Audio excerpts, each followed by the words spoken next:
Hello OSA, Taras here, and we're going to be talking about cichlids. This will be our introduction to arguably one of the biggest, bulkiest, most diverse, most supreme, dominant fish families on the planet, especially in freshwater ecosystems. Cichlids are enormously diverse. They've occupied pretty much every continent in some way, shape, or form, especially now that many of them are invasive species.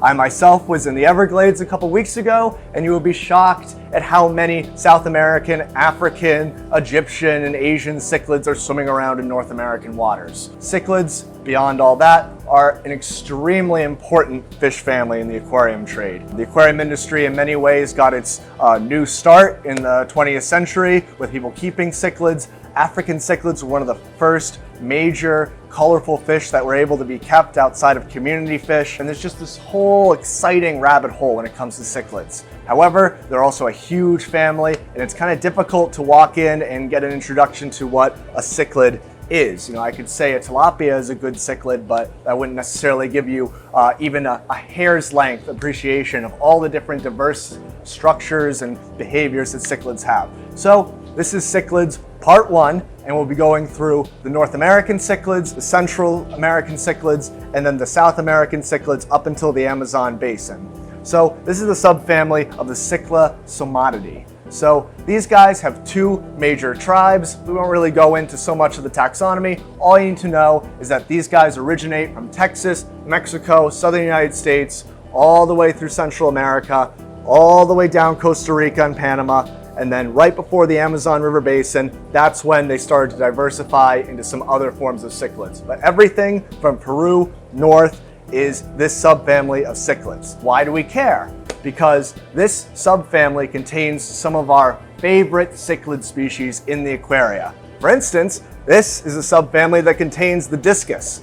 These guys evolved from this subfamily over in the northern Amazon. Angelfish are also a member of this subfamily. Jaguar cichlids as well, keyhole cichlids, convict cichlids, Midas cichlids, and sebrums as well, just to name a few. So there are some major, powerful players in the aquarium industry in this family. So it's kind of difficult to sum up these cichlid subfamilies because they are so diverse, but there are some unifying factors, and these do play a role in how we take care of them in the aquaria. Cichlids in this subfamily are a lot more friendly. I say that with huge quotation marks, as cichlids are, in general, a relatively more aggressive fish, yet these guys, angelfish, discus, sebrums, represent the least aggressive of the cichlids compared to the African ones. That being said, this subfamily also contains the jaguar cichlid and the green terror as well. So there's a lot of different things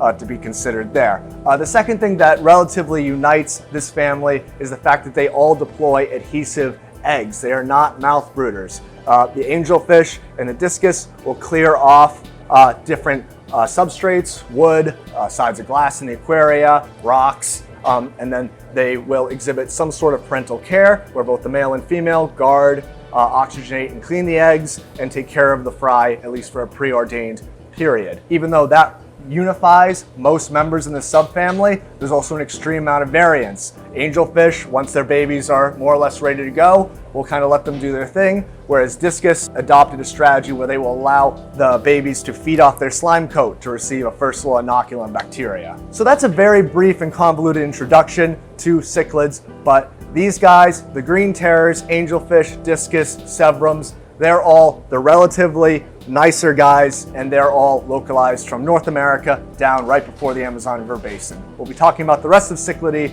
in future episodes.